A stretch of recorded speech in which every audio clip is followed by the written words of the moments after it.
para que después Ok. cualquier cosa, lo vamos a subir al aula virtual al video.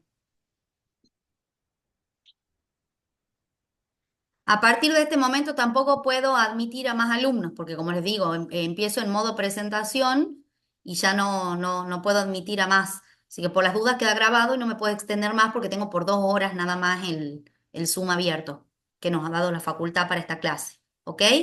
Así que ya saben, cualquier duda activan el micrófono y me preguntan. Bien, ¿estamos bien? ¿Están viendo la diapositiva que dice soluciones? Sí, profe. Bien, empecemos. Algo habíamos visto en el primer laboratorio cuando habíamos estudiado mezclas, ¿se acuerdan? Las mezclas homogéneas, las mezclas heterogéneas y las sustancias puras, ¿verdad? Las soluciones se definen como mezclas homogéneas. Contienen dos o más componentes, tienen composición y propiedades uniformes y no hay reacción química entre sus componentes. Todos estos conceptos los vamos a ir desarrollando a lo largo de la clase. ¿Se acuerdan que en el primer laboratorio lo que ustedes habían hecho era, a partir del agua potable, que es una solución, que es una mezcla homogénea, obtener una sustancia pura, que era el agua destilada? ¿Sí? Una solución está formada por soluto o solutos, porque puede ser más de uno, y solvente. ¿Sí? Entonces tenemos que definir soluto y solvente. El solvente es el que determina el estado físico de una solución y generalmente es el que se encuentra en mayor proporción. Se define como soluto como aquel componente que está disuelto en el solvente. Es importante que tengan en cuenta estas definiciones, chicos, porque muchas veces definen solvente como el componente que se encuentra en mayor proporción y el soluto en menor proporción. Aunque generalmente es lo que sucede, esa no es la definición correcta, ¿sí? Cuando estemos en el laboratorio de soluciones, vamos a ver, por ejemplo, que una solución de ácido sulfúrico se encuentra al 98% cuando uno la compra. Ya cuando veamos la, co- la la forma de definir una concentración, vamos a explicar bien esto y vamos a ver por qué esta definición. Si alguien no me escucha o no me sigue, me avisa si se corta o algo. Mientras, por favor, tengan los micrófonos apagados para que no haya interferencia. Entonces, soluto más solvente me da como resultado una solución. En este cuadro podemos ver, no puedo, a ver, sí, opciones de puntero, puntero. Que tenemos una solución que puede estar formada por un soluto en estado gaseoso, un solvente en estado gaseoso, y en ese caso el estado físico de la solución resultante va a ser gaseoso. ¿Sí? Entonces fíjense ustedes, si el solvente es líquido, el estado de la solución es líquido. Si el solvente es sólido, el estado de la solución es sólido. ¿Sí? Se pondrá más atención en las soluciones que implican por lo menos un componente líquido, gas líquido, líquido líquido o sólido líquido. Se debe tener en cuenta que el agua es el solvente más común en la naturaleza y es el medio en el que transcurren las reacciones químicas responsables de la supervivencia tanto del mundo animal como del reino vegetal. Acá tenemos algunos ejemplos de soluciones: el océano, el aire, la savia de las plantas. Y en agricultura, por ejemplo, se preparan soluciones para los fertilizantes, herbicidas, etcétera. Eso vamos a ver en detalle también en el laboratorio. ¿Cuáles son las características de una solución? Porque se acuerdan que nosotros teníamos mezclas y las mezclas podían ser homogéneas o podían ser heterogéneas. Ahora nos vamos a centrar en mezclas homogéneas. Tienen igual proporción en todos los puntos de la masa. Son transparentes. Poseen composición variable y no hay reacción química entre sus componentes. Y por último, sus componentes se pueden separar por métodos físicos. ¿Se acuerdan algún método físico en el que hayamos separado componentes de una solución?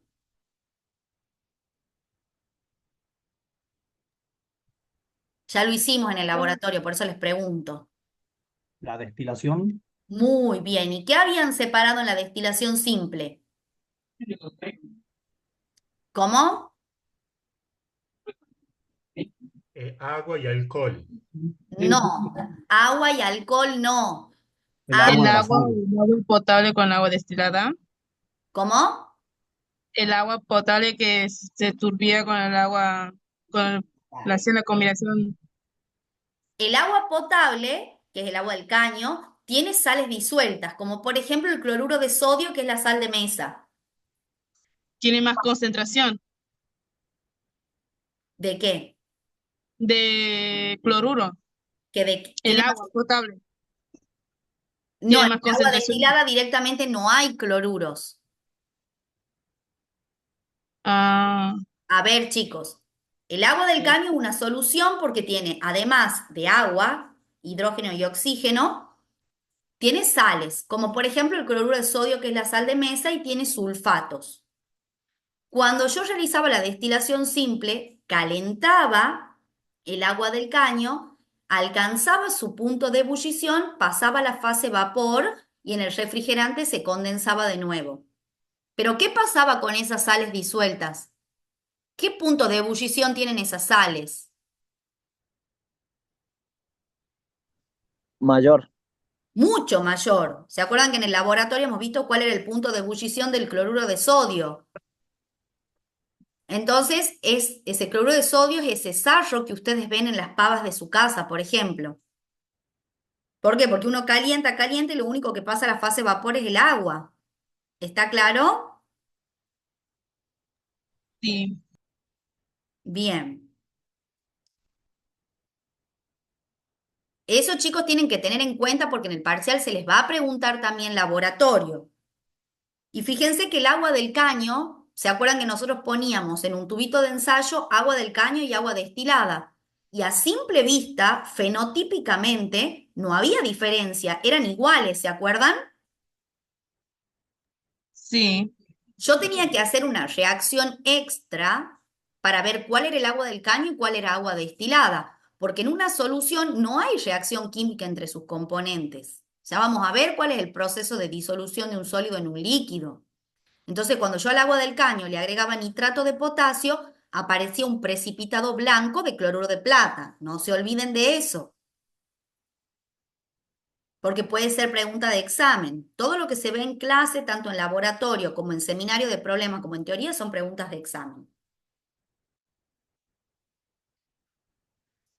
¿Por qué algunas sustancias se mezclan para formar soluciones y otras no? ¿Se acuerdan que en el laboratorio también habíamos visto el agua potable, que era una solución, y yo, los que tuvieron conmigo, habíamos visto, por ejemplo, yo les había puesto un vaso de agua y en el vaso de agua había puesto el capuchón de una lapicera, había puesto una tiza, entonces, y veíamos que ni la tiza ni el capuchón de la lapicera se solubilizaban en el agua. Nosotros veíamos más fases, como cuando intentamos mezclar agua y aceite. No se mezclan. Yo veo dos fases, veo la fase del agua y veo la fase del aceite.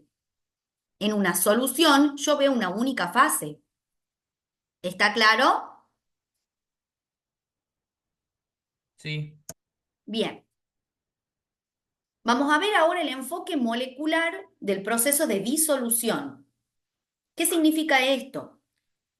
La facilidad con la que una partícula de soluto puede reemplazar a una molécula de disolvente.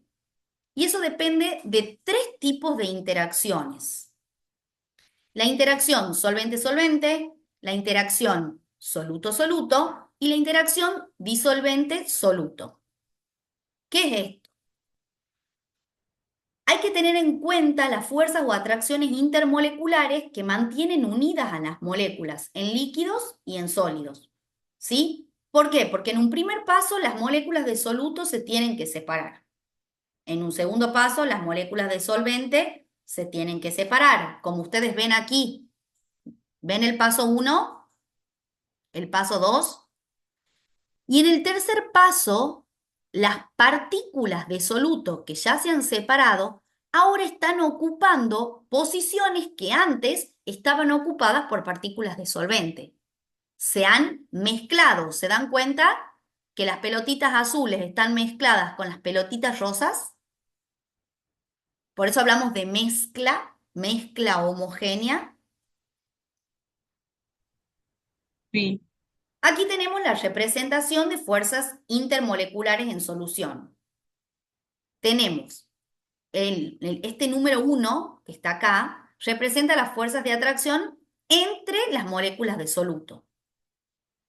El número 2, las fuerzas de atracción entre las moléculas de solvente. Y 3 representa las fuerzas de atracción entre soluto y solvente. ¿Lo vemos? Aquí podemos plantear 4 probabilidades. Todas las fuerzas de atracción que se muestran en esta figura son del mismo tipo y de la misma intensidad. Por lo tanto, las moléculas de soluto y de solvente se mezclan al azar y se obtiene una solución ideal. En este tipo de soluciones no hay variación de volumen al mezclarlas, ni tampoco se absorbe ni se desprende calor. Por ejemplo, benceno y tolueno. Tanto el benceno como el tolueno son compuestos orgánicos. Este es el momento en el que uno necesita el pizarrón. Bien, otra probabilidad es que las fuerzas de atracción soluto-solvente es mayor que la atracción solvente-solvente y soluto-soluto. O sea, la 3, ¿se acuerdan que yo tenía la 1, la 2 y la 3? La 3 es mayor que la 1 y la 2.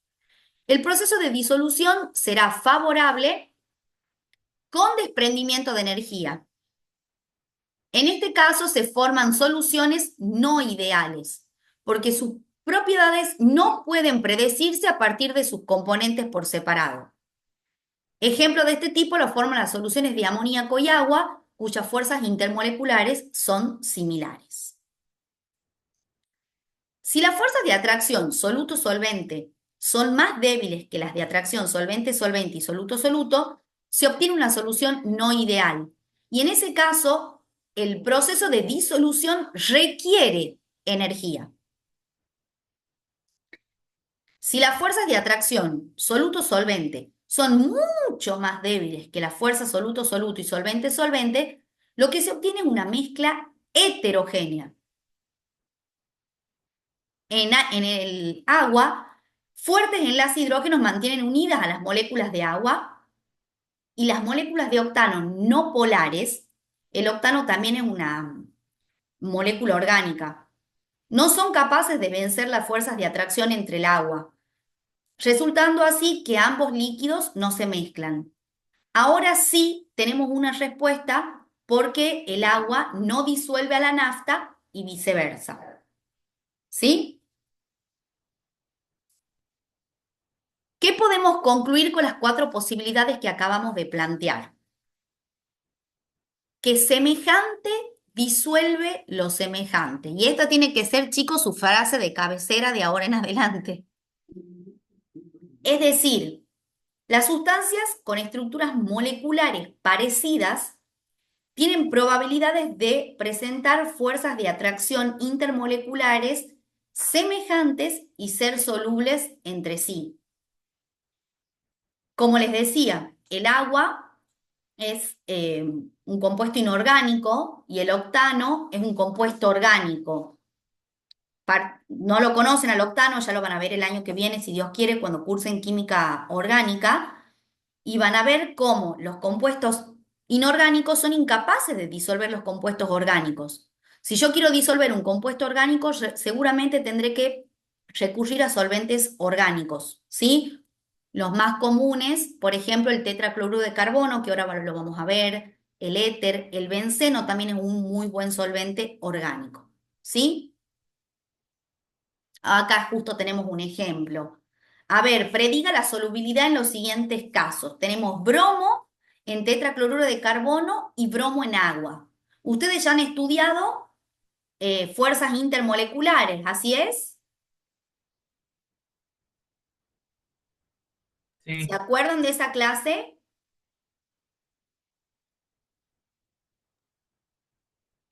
Sí, Bueno, esa es pregunta de examen.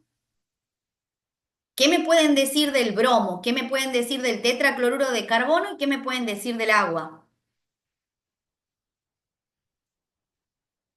que tiene diferentes enlaces. Ajá, a ver. ¿Qué tipo de molécula es el bromo? ¿El tetracloruro de carbono, el agua?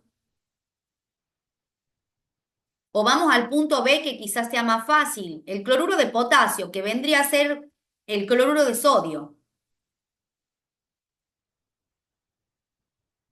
¿Es soluble el cloruro de sodio en agua? ¿Por qué? Unión, Está la profesora acá también. ¿qué tipo de unión hemos visto que tienen? Iónica, ¿Cuál? ¿El bromo o el cloruro de potasio? el cloruro de potasio, A ver, entonces, cuando ustedes tengan que predecir la solubilidad, recuerden, semejante disuelve lo semejante. El bromo es un soluto no polar. ¿Por qué un soluto no polar, chicos? ¿Se acuerdan un poco lo que era la polaridad de enlace? La diferencia de electronegatividades entre un átomo y otro a lo largo de un enlace. El bromo es una molécula diatómica homonuclear. ¿Podría ser polar? No. Y no, porque es el mismo átomo. ¿Se entiende? En cambio, el cloruro de potasio, ya hay muchísima diferencia de electronegatividades entre el cloro y el potasio. Por eso ahí se forma un enlace iónico. ¿Sí?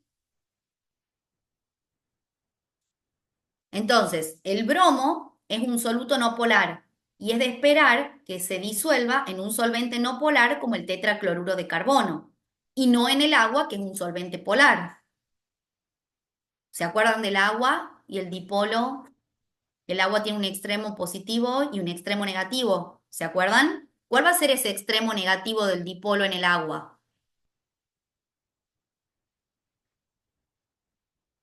¿El oxígeno o dónde están los hidrógenos? El oxígeno. Muy bien, el oxígeno. Entonces, el cloruro de potasio es un compuesto iónico con fuerzas de atracción electrostática entre sus iones y por lo tanto será soluble en solventes polares, tanto como el amoníaco o como el agua. Veamos el proceso de disolución de un sólido en un líquido, porque estamos diciendo que el cloruro de potasio es soluble en agua. Otra cosa que quiero que quede en claro es que no hay reacción entre sus componentes. Ustedes acuérdense que tenían agua potable y lo único que veían, ¿ustedes me ven a mí o solamente ven el PowerPoint? sí, sí lo vemos. Bueno, ¿se acuerdan el agua? Acá tengo justo una botella de agua mineral que estoy tomando. ¿Se dan cuenta que es incolora, inodora e insípida? ¿Se acuerdan que hemos visto eso en el laboratorio? Y yo aquí no veo nada más que un líquido transparente, incoloro. Cuando yo al agua esta le agregaba nitrato de potasio, ahí ocurría una reacción. La plata reaccionaba con el cloruro y se formaba cloruro de plata, que es un precipitado blanco. En ese momento deja de ser una solución, porque ahí yo ya veo dos fases. Veo el precipitado blanco del cloruro de plata y veo la fase del agua. ¿Me entienden? Entonces, ¿qué es lo que está pasando en el agua? Porque yo en el agua tengo un soluto, pero no lo estoy viendo. Entonces, no es lo mismo reacción que el proceso de disolución. ¿Entienden la diferencia?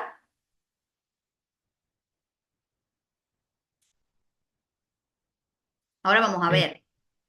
El proceso de disolución de un sólido en un líquido depende de los siguientes factores. De la naturaleza de las sustancias, lógicamente, y de la temperatura. Vamos a analizar el primer factor, y vamos a ver el proceso de disolución de un sólido en un líquido. Los sólidos cristalinos eh, tienen sus iones retenidos o unidos en esta red que ustedes ven acá, con una energía que se denomina, ¿han visto? Energía reticular. Sí, Si han estudiado, estoy acá con la profesora al lado. Los iones, los iones, pregunta de examen, ¿qué es energía de reticular y cómo quién tiene mayor o menor energía reticular? Está también explicado en la parte del seminario. bueno, entonces, esta es la representación del cloruro de sodio, ¿sí? ¿Cuál creen ustedes? A ver, propiedades periódicas. ¿Cuál creen ustedes que va a ser el sodio y cuál creen ustedes que va a ser el cloro? ¿El azul o el verde? A ver, El cloro y el verde. ¿por qué?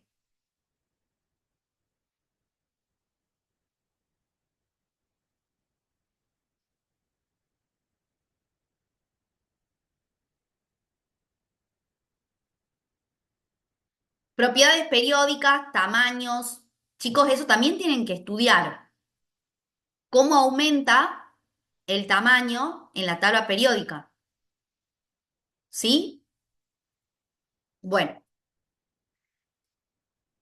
los azules son los iones porque cuando el enlace es iónico, el enlace está completamente separado en sus iones. Está el sodio positivo y está el cloro negativo, o sea, como cloruro, ¿sí? En el enlace covalente, acuérdense que los electrones se comparten. ¿Está claro? Entonces, tenemos el sodio y tenemos el cloruro. El sodio con su carga positiva y el cloruro con su carga negativa. Y sabíamos nosotros que el agua es un dipolo con un extremo negativo y un extremo positivo. Entonces, ¿qué es lo que hace el agua? Supónganse que este es el cristal iónico. El agua, con su extremo negativo, empieza a rodear ¿a quién? ¿A los átomos de sodio o a los átomos de cloro?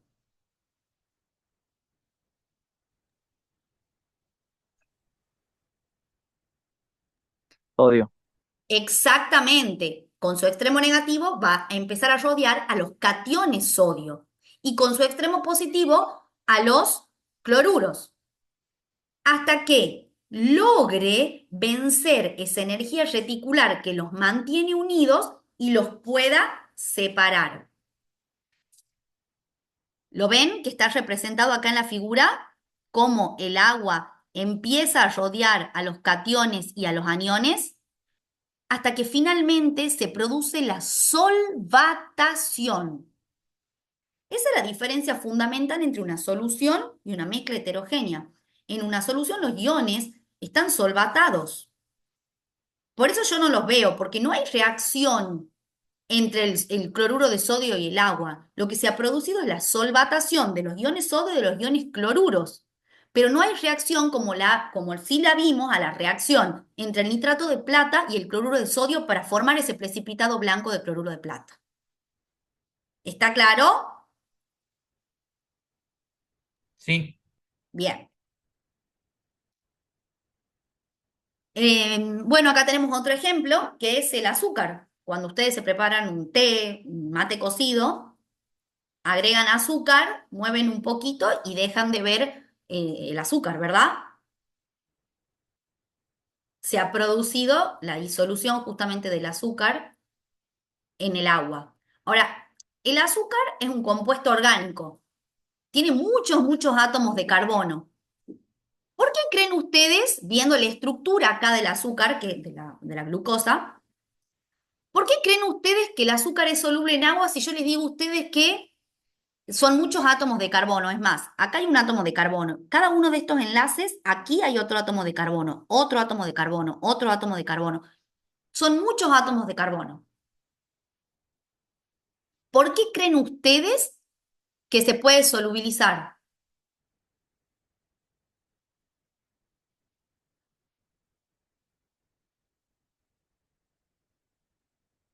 Porque tiene muchos grupos hidroxilo, chicos, muchos grupos OH que forman puentes de hidrógeno con el agua. Muchas veces decimos que el alcohol es soluble en agua. Existen muchos alcoholes, el alcohol también es un compuesto orgánico. Metanol, etanol y propanol son completamente solubles en agua. A partir de 4 átomos de carbono, la solubilidad en agua disminuye. ¿Por qué? Porque yo en el azúcar tengo muchas moléculas de hidroxilo, pero en el alcohol, a medida que tengo más átomos de carbono, la parte hidrofóbica de la molécula se va haciendo más grande y la parte hidrofílica, que es un solo OH, se va haciendo más chiquitita. Por eso, cuando son pocos átomos de carbono con un grupo H, son solubles en agua, si no, no. ¿Me escuchan bien? Porque justo están cortando el pasto acá en la quinta. Sí, profe.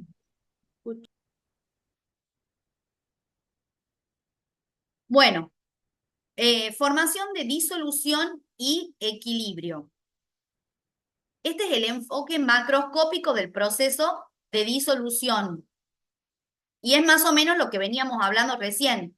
Nosotros tenemos un vaso de agua, tenemos un té y tenemos el azúcar blanca.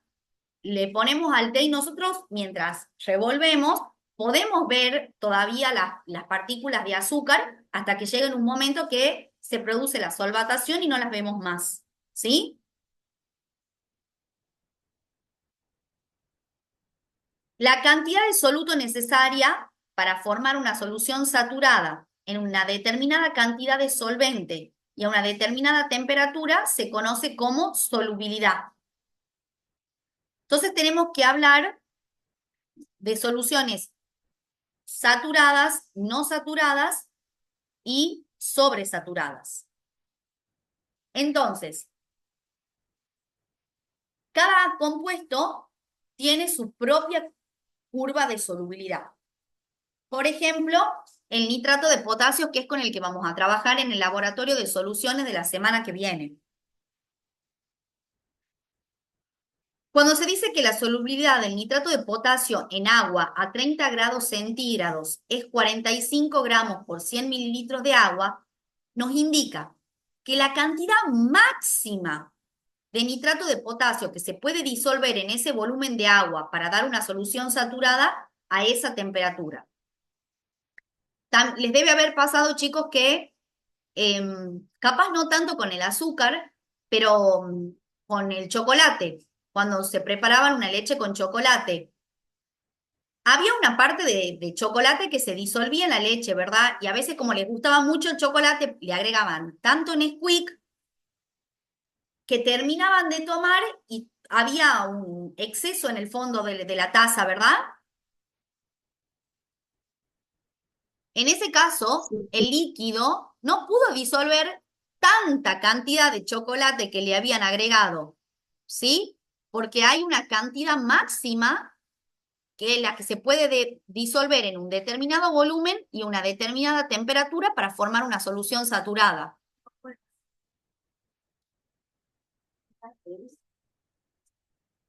Ellos dicen que me escuchan bien, yo no estoy pegando alarido.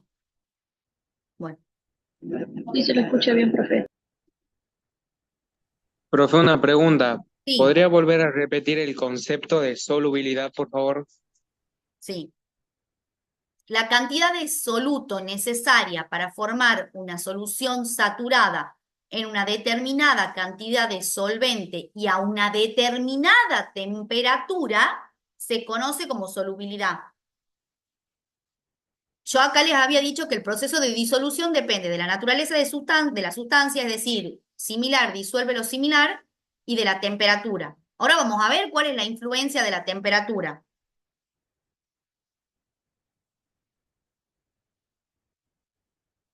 La verdad que me es muy difícil trabajar así.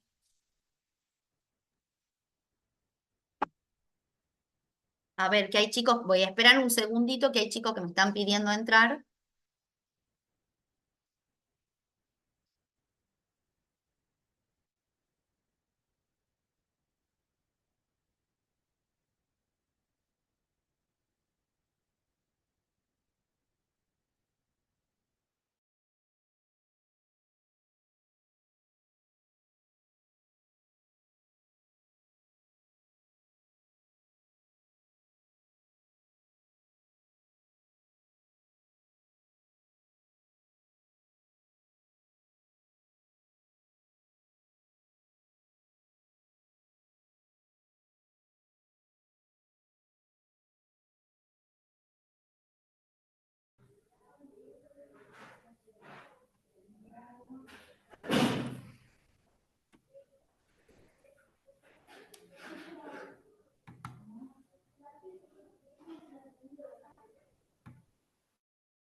Me parece que ya estamos, chicos. Bueno, perdón, nos han cortado el pasto. ¿Me escuchan? Sí, Sí, profe. Vuelvo a transmitir. ¿Están viendo la diapositiva? Sí, profe. Bien, entonces habíamos hablado primero de la naturaleza de las sustancias, recordando que similar disuelve lo similar. Y otro factor era la temperatura. Eso es lo que vamos a analizar ahora. Para eso definimos la solubilidad como la cantidad máxima de soluto para formar una solución saturada. ¿Por qué, chicos, una solución saturada? Porque la solución saturada es la máxima cantidad de solvente, de soluto, que se puede disolver en una determinada cantidad de solvente y a una determinada temperatura. ¿Sí? Si yo digo que es la cantidad máxima, ¿puedo disolver menos? Sí, Perfecto. ¿Puedo disolver más? No. Bien. Entonces, yo ya les voy a mostrar una curva de solubilidad, pero veamos un ejemplo. Se dice que la solubilidad del nitrato de potasio en agua a 30 grados centígrados, fíjense que yo aclaro la temperatura, es de 45 gramos por 100 mililitros de agua.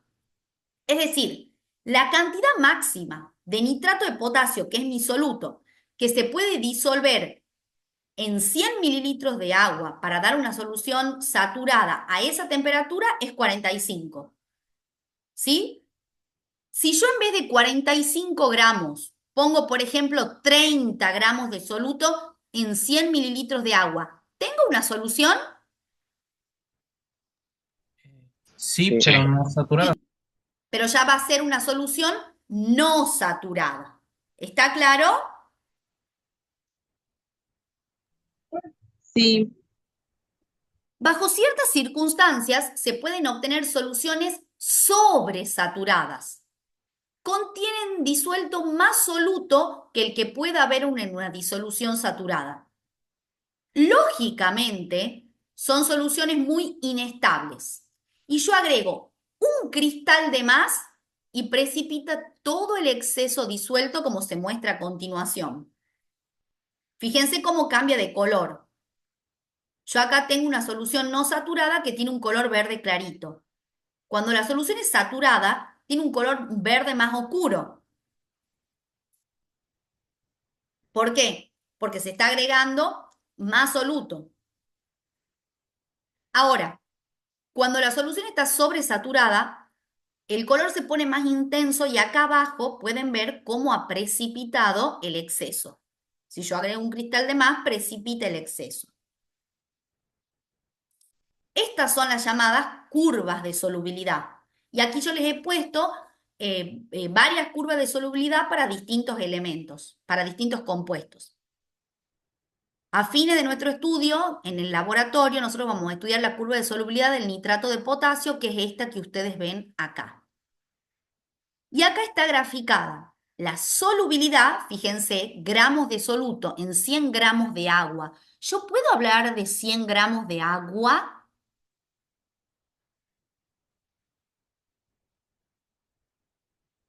¿100 gramos de ¿No? agua? ¿Por qué no? Porque se lo debería medir por litros.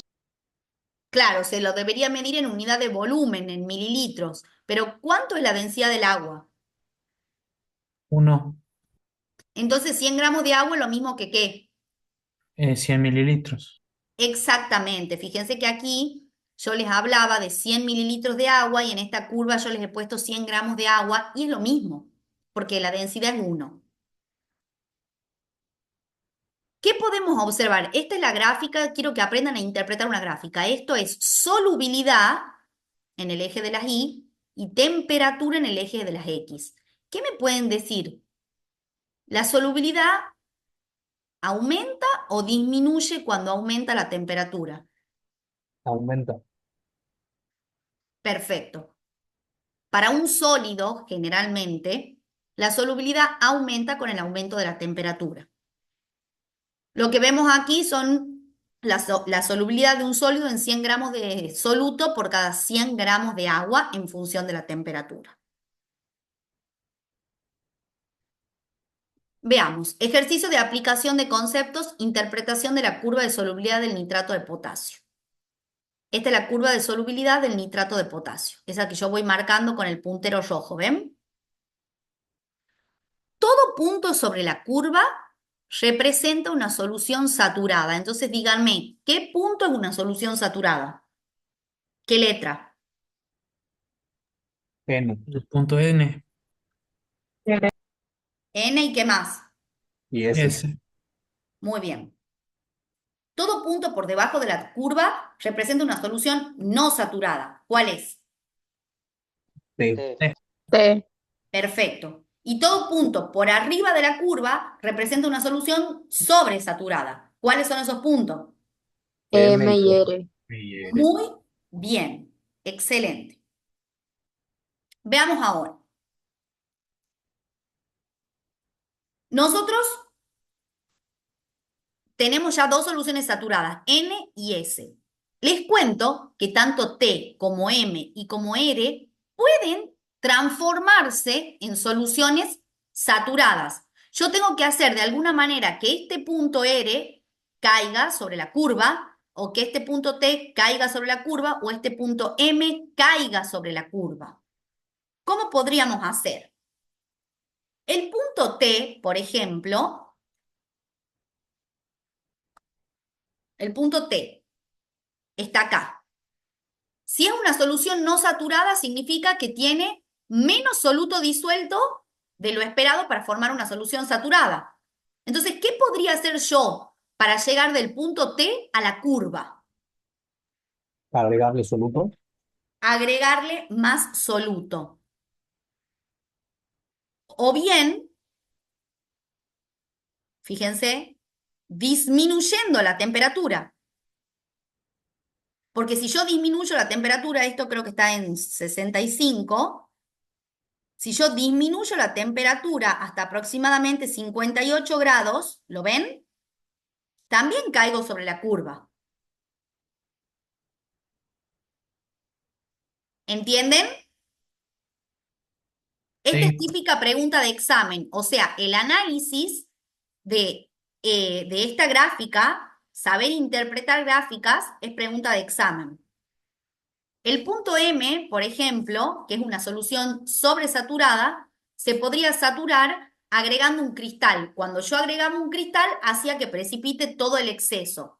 O bien puedo aumentar la temperatura hasta que choque con la curva. ¿Sí? Entonces, a ver, les hago una pregunta. ¿Cuál es la solubilidad del nitrato de potasio a 70 grados centígrados? Observen que a 70 grados centígrados, me paro aquí en 70, ¿ven mi puntero rojo? Sí, profe. Me Sí. paro en 70. Subo, subo, subo, subo, subo, subo con la regla, llego hasta acá y me tengo que fijar qué hay en el eje de las Y.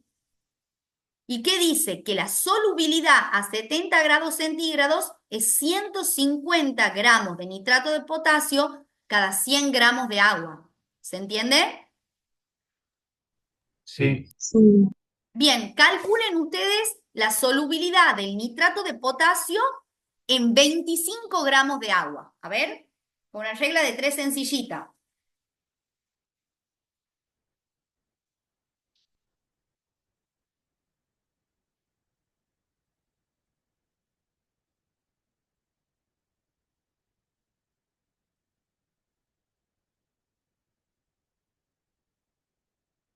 ¿Cuánto les dio?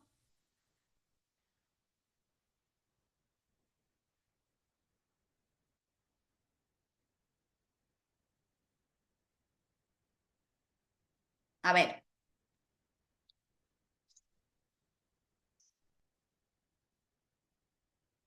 Sí, 150. 11,66 gramos. No. A ver, si 150 gramos de nitrato de potasio se disuelven en 100 gramos de agua, en 25 gramos de agua X. Entonces, en 25 gramos de agua se disuelven 37,5 gramos de nitrato de potasio. Profe, Mm, ¿eso sería a 70 grados? claro. Ah. La pregunta del examen dice, ¿cuál es la solubilidad del nitrato de potasio a 70 grados? Observe que a 70 grados la solubilidad es de 150 cada 100 gramos de agua. Calcule la solubilidad del mismo, pero en 25 gramos de agua. Y yo acá no tengo ni en el eje de las X ni en el eje de las Y los gramos de agua. O sea, yo lo tengo que sacar en base a lo de arriba. ¿Está claro?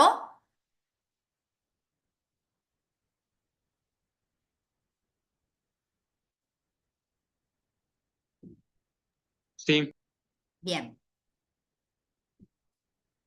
Ahora bien, en el caso de los gases ocurre lo contrario. La solubilidad de un gas en un líquido se define como la cantidad de gas disuelto en una determinada cantidad de líquido a una determinada temperatura. Los factores que influyen en la solubilidad de un gas en un líquido son la naturaleza del gas, y son solubles en agua, por ejemplo, el amoníaco o el dióxido de carbono. Y son poco solubles en agua el nitrógeno y el oxígeno. Influencia de la temperatura. La solubilidad de los gases en agua por lo general disminuye cuando aumenta la temperatura. ¿Se acuerdan que en los sólidos era al revés? Aumentaba con el aumento de la temperatura. Y aquí, bueno, muestra esta una gráfica de solubilidad para algunos gases. Influencia de la presión. La presión, un aumento de la presión aumenta la solubilidad. Por eso existe vida en el océano. No sé qué es esta línea que me aparece acá. ¿Ustedes ven una línea amarilla acá? Sí. Sí, profe. No sé de qué será. Bueno.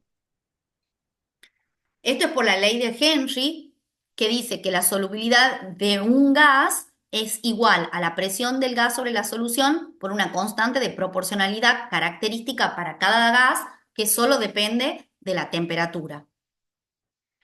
Para los propósitos prácticos, la presión externa no tiene influencia sobre no tiene influencia sobre la solubilidad ni de sólidos ni de líquidos, pero afecta enormemente la solubilidad de los gases. Ahí está. Y bueno, la concentración del gas disuelto, indicado por la intensidad de color, es proporcional a la presión del gas sobre la disolución, que está indicado por la densidad de los puntos, ¿sí? Estas son pesitas, entonces yo aumento la presión y fíjense, acá tengo el más clarito, y a medida que aumento más pesitas, se va disolviendo más gas y esto se vuelve más oscuro. Esa es como la forma de representar que hay más gas disuelto, ¿se entiende? Sí. Sí. Bien. Concentración de una solución. Desde un punto de vista cualitativo, podemos decir que una solución concentrada tiene una cantidad relativamente grande de soluto disuelto y una solución diluida tiene una cantidad pequeña de soluto. Y eso lo podemos ver con los dibujitos abajo. Tenemos el rosa tenue para una solución diluida y ya tenemos acá como un marrón para una solución concentrada. ¿Sí?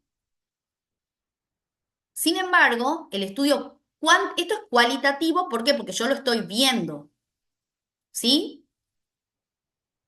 Sin embargo, tiene que haber un estudio cuantitativo de una solución, donde se requiere que se conozca exactamente la cantidad de soluto disuelto en un solvente para formar la solución. Y hay diferentes formas de expresarla. No sé por qué me aparecen todo el tiempo estas líneas amarillas, cada vez hay más. Es que alguien está escribiendo, profe, por eso le aparecen las líneas. Ah, bueno, chicos, no escriban. Bueno, a continuación vamos a ver las unidades de concentración más utilizadas en este curso. A ver, ¿qué significa concentración? Se preparan un té y le ponen una cucharada de azúcar y todavía lo sienten amargo. Entonces, ¿qué hacen? Le ponemos más azúcar. Y le ponen más azúcar hasta que alcancen el gusto que ustedes quieren, ¿verdad?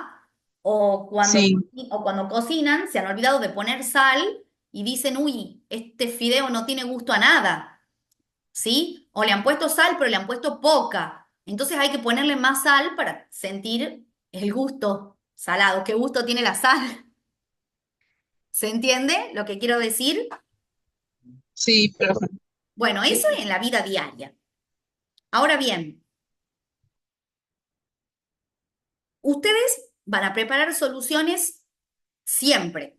Cuando ustedes quieran preparar fertilizantes, cuando quieran preparar herbicidas, cuando quieran preparar algunas cosas que necesiten para el campo o algún medicamento, los chicos que estudian zootecnia para los animales, muchas veces les venden la droga lo más pura posible y lo que ustedes tienen que hacer es preparar una solución de esa droga, ¿verdad?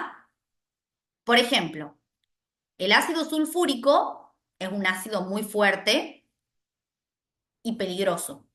Y es un fertilizante. Pero si yo le tiro a la planta el ácido sulfúrico como lo compro, a la plantita la mato. Lo que yo tengo que hacer es preparar una solución diluida de ese ácido sulfúrico. ¿Qué significa? Que yo voy a sacar un poquito de ácido sulfúrico y le voy a agregar mucha agua. ¿Se entiende? Ahora, Sí. yo no puedo decir, ay, voy a sacar un volumen a ojo de ácido sulfúrico. No. Cuando uno prepara una solución, tiene que saber exactamente qué cantidad de ácido sulfúrico usa y qué cantidad de agua usa para formar la solución. Y aquí aparecen las diferentes formas de expresar una concentración. Porcentaje en masa. Se define como los gramos de soluto disuelto en 100 gramos de solución.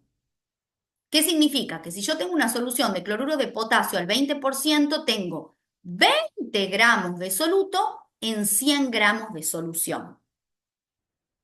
Como las masas de soluto y de solvente son aditivas, yo sé que la masa de soluto, como habíamos visto en la primera diapositiva, soluto más solvente me da solución. Entonces, si yo quiero saber qué cantidad de agua tengo que agregar, entonces tengo que hacer la diferencia entre la masa del soluto y la masa de la solución. ¿Se entiende? Si tengo 20 gramos de soluto en 100 gramos de solución, yo voy a necesitar 80 gramos de agua. ¿Entienden? Eso igual es parte de los problemas y de lo que vamos a ver en el laboratorio. ¿Ok? Después tenemos Sí, el porcentaje volumen-volumen, que son los mililitros de soluto en 100 mililitros de solución, y el porcentaje masa-volumen, que son los gramos de soluto en 100 gramos de solución. Después tenemos las partes por millón. Se utilizan soluciones en las cuales el porcentaje de masa o en volumen es muy bajo. Esta forma es muy utilizada por ustedes, por los agrónomos, para la preparación de soluciones plaguicidas y también para utilizar los niveles máximos permitidos de sustancias tóxicas o cancerígenas. ¿Vieron que ahora se habla mucho de los vegetales o las frutas orgánicas? Lógicamente, las personas que tienen un campo necesitan mantenerlo al campo, ¿verdad? Con los plaguicidas, porque si ustedes a las frutas, a las verduras no le ponen un plaguicida, las plagas les matan la fruta, ¿sí? Pero si yo preparo soluciones con elevados niveles de plaguicidas que son tóxicos, sin ir más lejos, el off, chicos, yo no sé qué es peor, si ponernos off o que nos pique el dengue. ¿Me entienden? O no, que está mucho ese debate, que nos llenamos de off. ¿Y hasta qué punto está bueno que nos llenemos de off? Porque lógicamente, para que algo nos proteja de un bicho, tiene que tener sustancias químicas tóxicas también para nosotros. Entonces, todos ustedes que no les gusta la química, que reniegan cada vez que tienen química, y fíjense lo importante que es para ustedes, porque el día de mañana van a manejar un campo y tienen que tener en cuenta todas estas cuestiones. Entonces, definimos la parte por millón como los gramos de soluto que están contenidos en 10 a la 6 gramos de solución. Haciendo las conversiones necesarias son los miligramos de soluto en 1 kilo de solución. Fíjense la diferencia, miligramos una unidad muy chiquita y 1 kilo una unidad muy grande. Para soluciones diluidas podemos considerar que la densidad de la solución es igual a la densidad del agua. Por lo tanto, las partes por millón serían los miligramos de soluto en 1 litro de agua. ¿Ok?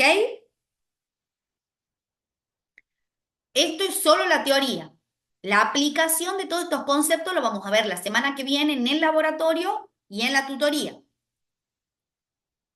La molaridad se define como los moles de soluto que están disueltos en 1 litro de solución. O sea, una solución 2 molar significa 2 moles de ácido clorhídrico en 1 litro de solución. Molalidad se define como los moles de soluto en 1 kilo de solvente. Y la normalidad como el número de equivalentes en 1 litro de solución. La normalidad la van a usar mucho en química analítica. Los chicos de zootecnia, si están acá, después pasan a analítica y ahí van a ver que tienen mucho normalidad. ¿Pero qué es la normalidad? ¿Qué es el número de equivalentes? El equivalente gramo de soluto es el peso equivalente del soluto. El peso equivalente gramo de una sustancia química se puede calcular según la especie química con la que se trabaje. Si es un ácido, va a ser el peso molecular sobre el número de hidrógenos ácidos. ¿Se acuerdan, por ejemplo, el ácido sulfúrico, cómo era la fórmula? La nomenclatura del ácido sulfúrico. Era hidrógeno, HSO4, H2SO4. H2SO4. C2SO4. Claro, entonces ahí tenemos 2 hidrógenos ácidos. Para las bases es el peso molecular de la base sobre el número de hidroxilos. Los hidroxilos eran los OH, ¿se acuerdan? Y para las sales es el peso molecular de la sal sobre el número de hidrógenos reemplazados. O sea, si yo les digo sulfato de sodio, ¿cuántos hidrógenos han sido reemplazados en el sulfato de sodio?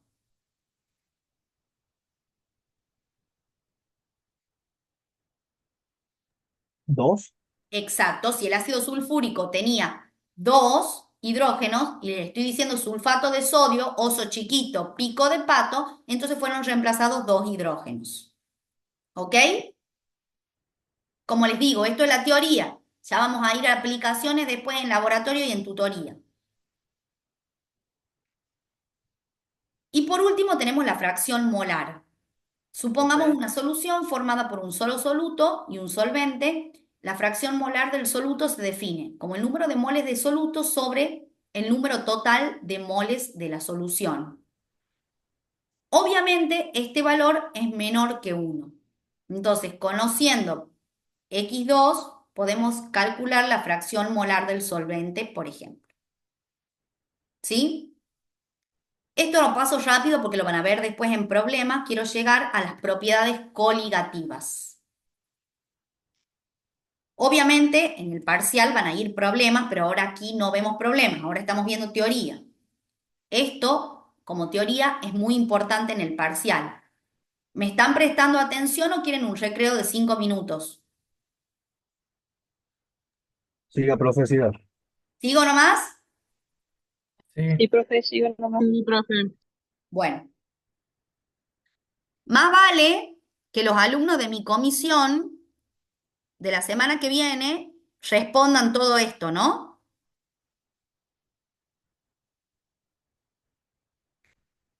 Las propiedades coligativas, si están tomando apunte, por favor, recalquen esto.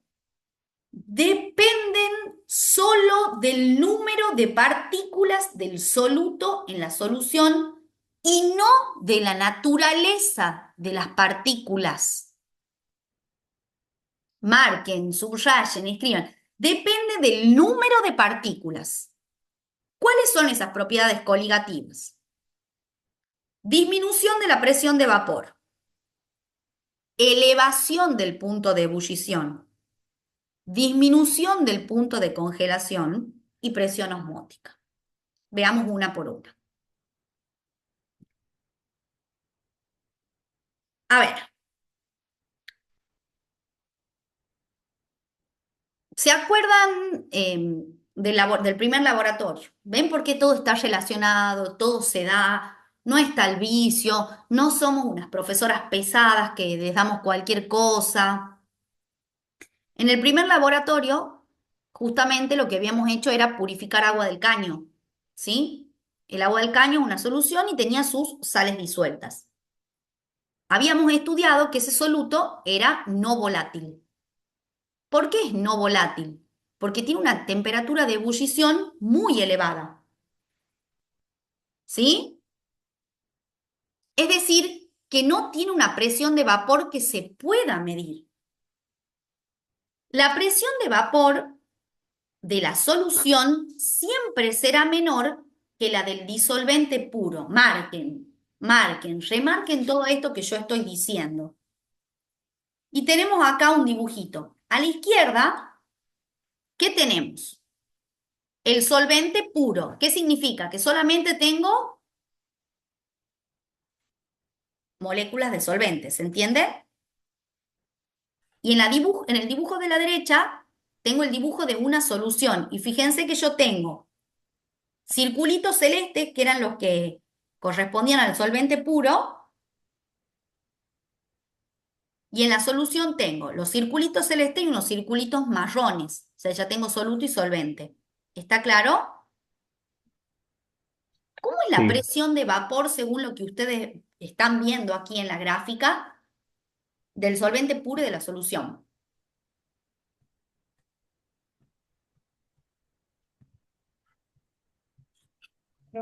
De la disolución es mayor. ¿Qué? ¿La presión de vapor de la solución para vos es mayor que la del solvente puro? O sea, el punto de ebullición del solvente puro es mayor. Estoy hablando de la presión de vapor. A ver, ¿Es menor? es menor, exactamente. Veamos acá. El punto de ebullición de una solución es la temperatura a la cual la presión de vapor de un líquido iguala a la presión atmosférica. Y lo que estamos viendo aquí es el diagrama de fases del agua y los cambios que ocurren en una solución acuosa. Vamos a ver ahora. Este es un diagrama de fases y es una representación gráfica de las condiciones de temperatura y presión a las que existen los sólidos, líquidos y los gases. Las diferentes regiones del diagrama corresponden a una sola fase. A ver, a la izquierda, ¿qué tenemos? ¿Presión?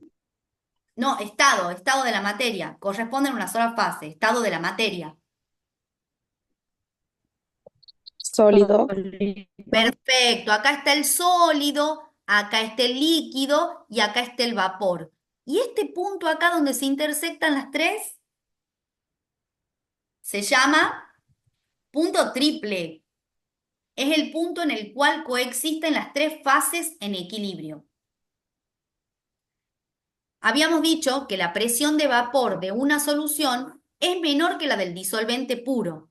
Entonces fíjense que la curva líquido-vapor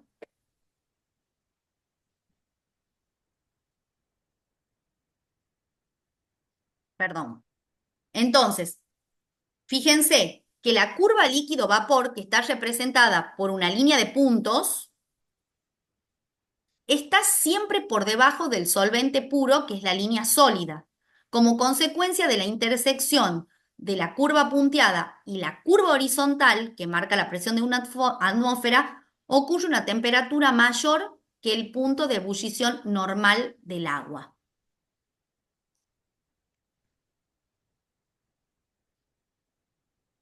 Me pasé de diapositiva. No, claro, esta no, disminución del punto. Acá estamos. ¿Ok?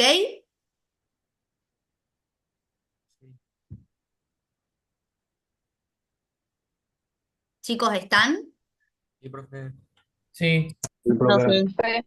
Bien. Porque cuando no los escucho pienso que se me puede haber cortado porque, no, tengo hasta las 12:30. Entonces, ¿qué tienen que recordar de esto, chicos? La presión de vapor de la disolución será siempre menor que la del disolvente puro. Cuando el solvente está puro, hay un número de partículas que pasan a la fase vapor. ¿Sí? Ahora, cuando yo a mi taza de té, como veníamos hablando, le agrego azúcar, ¿qué van a hacer las moléculas de agua en el té?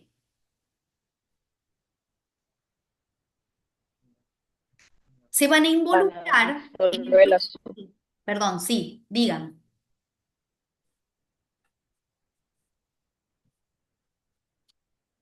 Digan.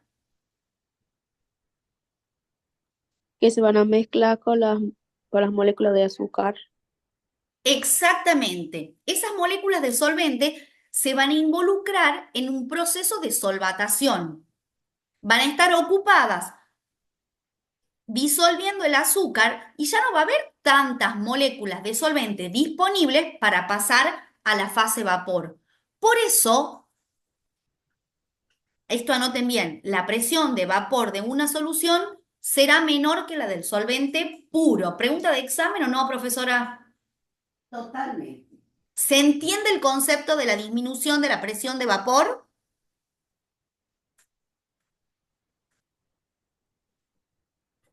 Profe, ¿puede repetir lo que acaba de decir, por favor? Sí. Cuando yo tengo un solvente puro, yo tengo una fracción de moléculas que pueden pasar a la fase vapor porque no tienen más nada que hacer básicamente que pasar a la fase vapor. ¿Sí? Como ustedes el fin de semana no tienen más nada que hacer que ver Netflix, ¿verdad? Y pueden ver una serie completa. Ahora, el lunes tienen parcial de química. ¿Van a poder hacer una maratón de Netflix o van a tener que cortar a la mitad de la serie para poder estudiar química también?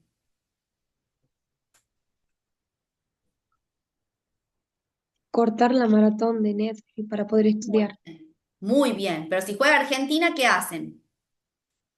Tiene que ver a Argentina. Claro, ahí tienen que ver a Argentina. Entonces, chicos, la química es lo que nos rodea, es la vida misma. Yo les recomiendo que se amiguen un poco con la química porque les esperan muchas químicas más a lo largo de su carrera. Y después hay otras materias que no llevan el nombre de química, pero son química pura. Clima, por ejemplo. ¿Ustedes qué creen que van a estudiar en clima? ¿Cómo se llama suelo? ¿Edafología? Climatología y Ajá. fenología.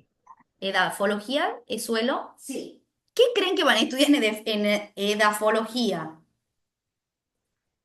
Los minerales Bueno, presentes en el Y suelo, por es ejemplo. química pura. Por eso, amíguense con la química desde ya.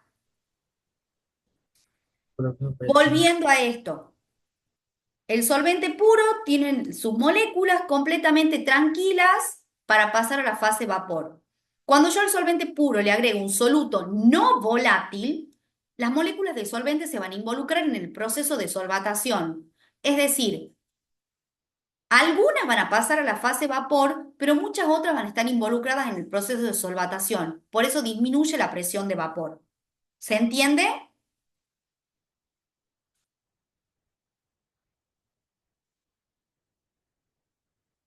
sí, Así me lo profe. enseñaron a mí en primer año.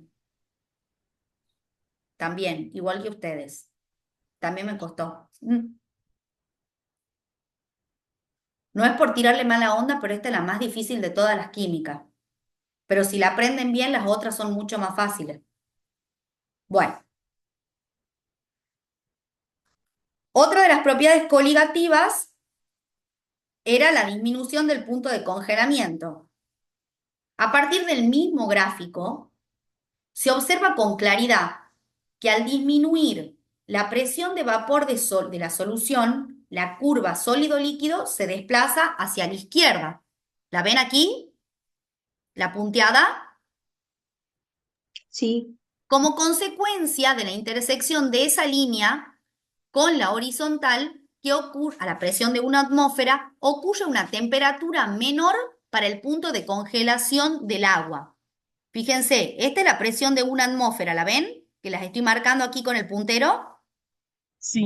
Fíjense, aquí en la línea continua yo tengo una temperatura, ¿verdad? Cuando disminuye la presión de vapor, fíjense que se desplaza y aparece esta línea de puntos y lo que a una atmósfera, ¿qué sucede con la temperatura si me voy hacia la izquierda, chicos, en una gráfica? Disminuye. Disminuye, perfecto. De manera similar, la disminución del punto de congelación, bueno, que es el descenso crioscópico, se puede expresar así. T0, que es la temperatura a la que congela el solvente puro, y T es la temperatura a la que congela la solución.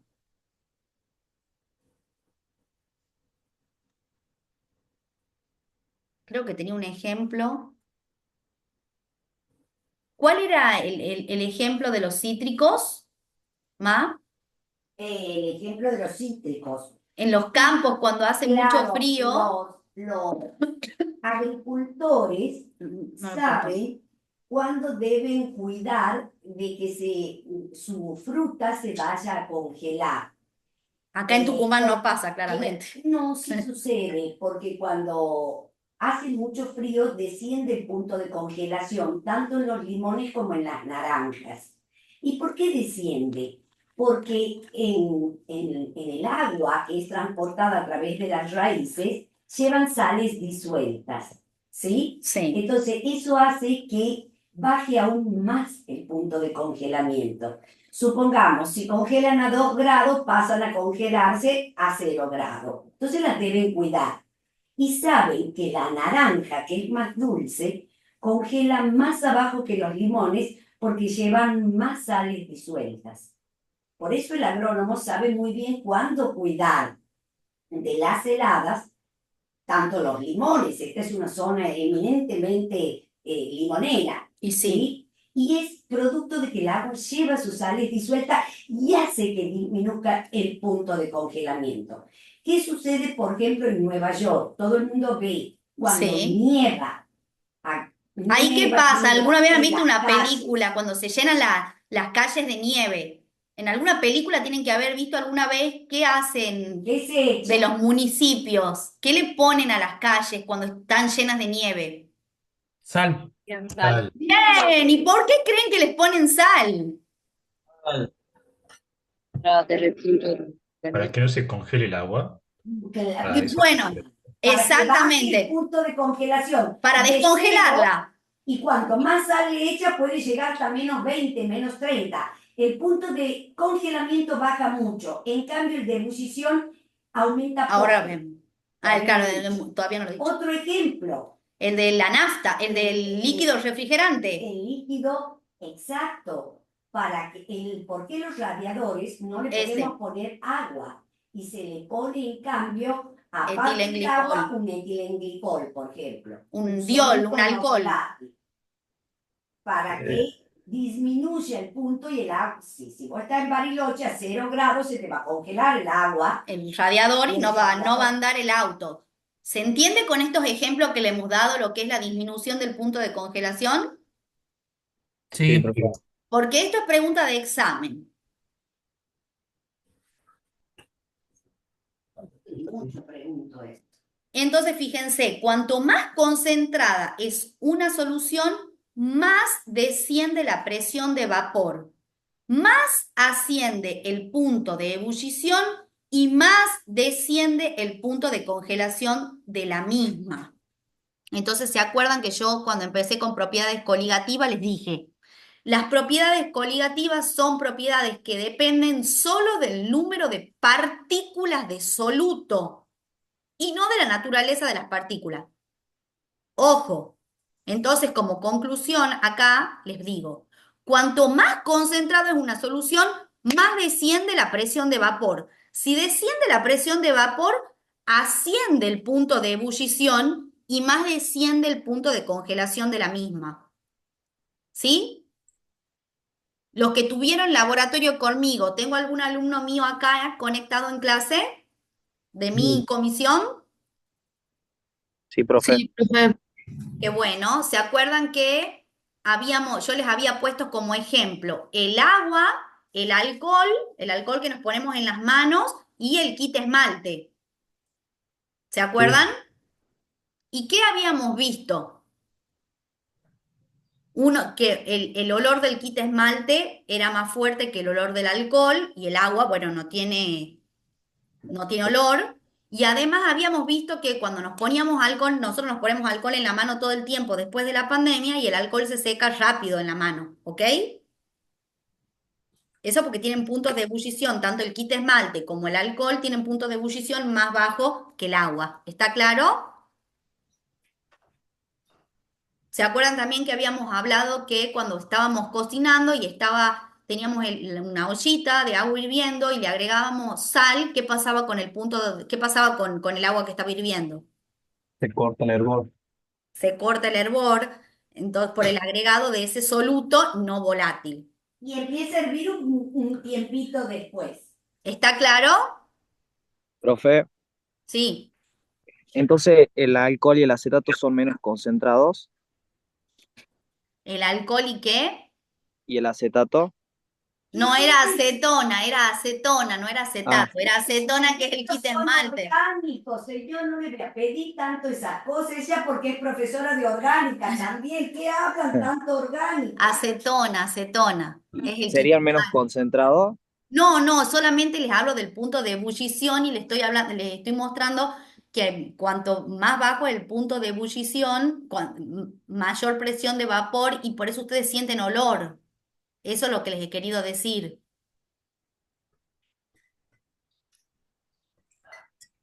Era un ejemplo que les he dado en el laboratorio.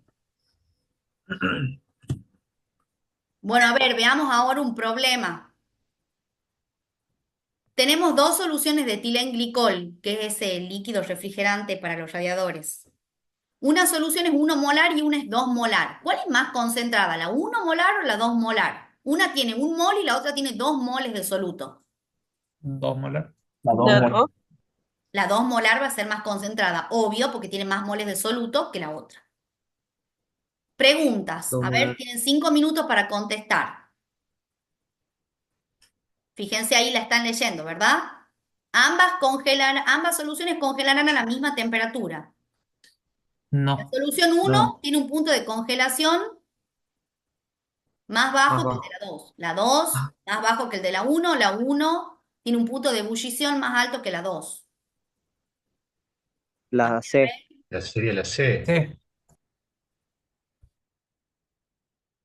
Respuesta general.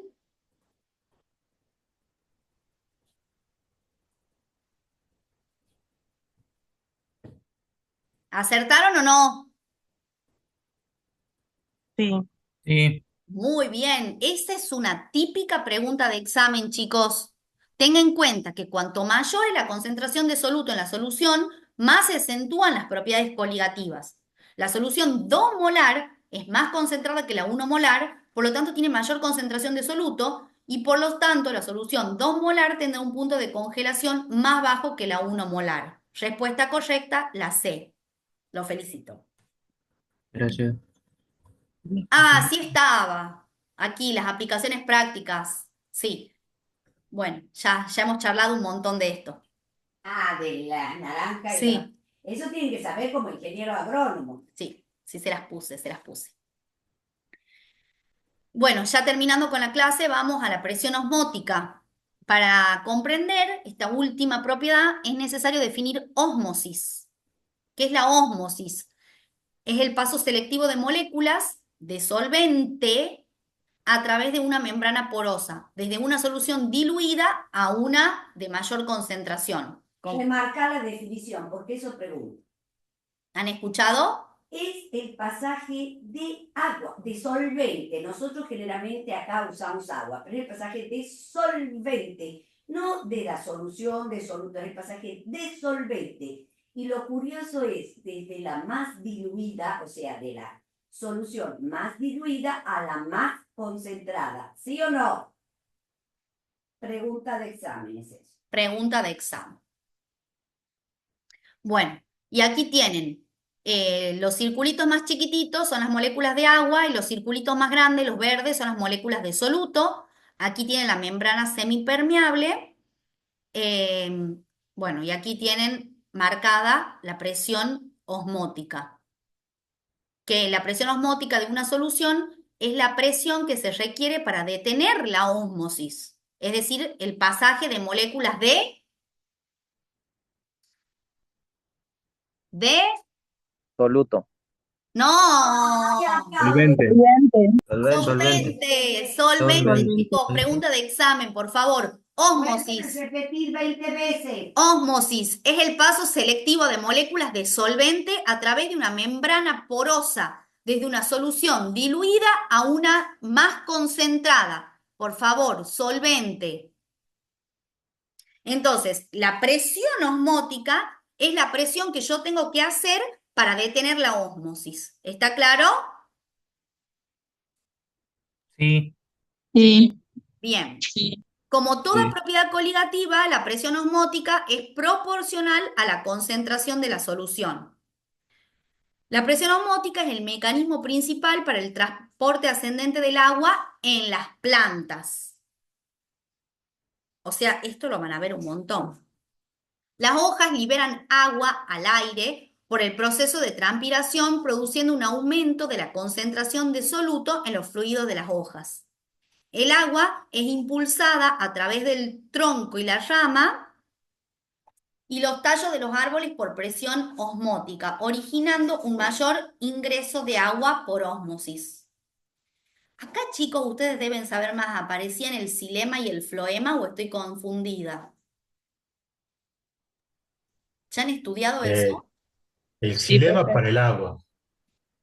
¿Ya han tenido esa materia donde ven el xilema y el floema? Sí. Sí. Bueno, entonces, Bueno, ayúdennos, porque saben más ustedes. claro, eso saben más ustedes, eso yo no me acuerdo, estudié en biología en segundo año y no lo estudié más. Entonces, ¿es importante la química o no es importante la química para ustedes? Sí. Bueno, Sí. hemos preparado las clases para que se den cuenta lo importante que es para un ingeniero agrónomo, para un ingeniero zootecnista el día de mañana, Bueno, la química. soluciones los van a torturar de aquí a la eternidad, porque en todo deben preparar soluciones. Inclusive cuando ustedes vayan a fertilizar un suelo, todos son soluciones que se echan al suelo, Ya ¿sí? les dije eso. Salvo que sean gases. Hay algunos que son gases como el amoníaco y es un poderoso fertilizante. Entonces lo vamos a ver en la clase de inorgánico. Bueno, soluciones isotónicas, hipotónicas e hipertónicas. Dos soluciones con la misma concentración tienen la misma presión osmótica y se dice que son isotónicas. Si dos soluciones tienen diferentes presiones osmóticas, la de mayor concentración se llama hipertónica y la de menor concentración hipotónica, tal como se muestra en la figura. Las moléculas de solvente pasarán de la solución hipotónica a la hipertónica. Bueno, esto es muy mío. No. El fenómeno de la presión osmótica también se manifiesta en muchas aplicaciones interesantes. La mayoría de las membranas biológicas son semipermeables y permiten el paso solo de moléculas pequeñas como el agua. Vamos a ver lo que sucede con un glóbulo rojo cuando se sumerge en una solución isotónica, hipotónica y una hipertónica. ¿Sí? Acá. En el primer caso, el glóbulo rojo está sumergido en una solución de menor concentración hipotónica, entonces las moléculas del solvente entran al glóbulo y producen su destrucción. En el segundo caso, las dos soluciones tienen igual concentración, entonces hay un equilibrio entre la solución externa y la del interior del glóbulo, y ahí sería una solución ideal. En el último caso, el glóbulo está sumergido en una solución de mayor concentración hipertónica, sale el agua del glóbulo rojo produciendo una retracción del glóbulo. ¿Está claro? Bueno, esto es un ejemplo muy de bioquímica.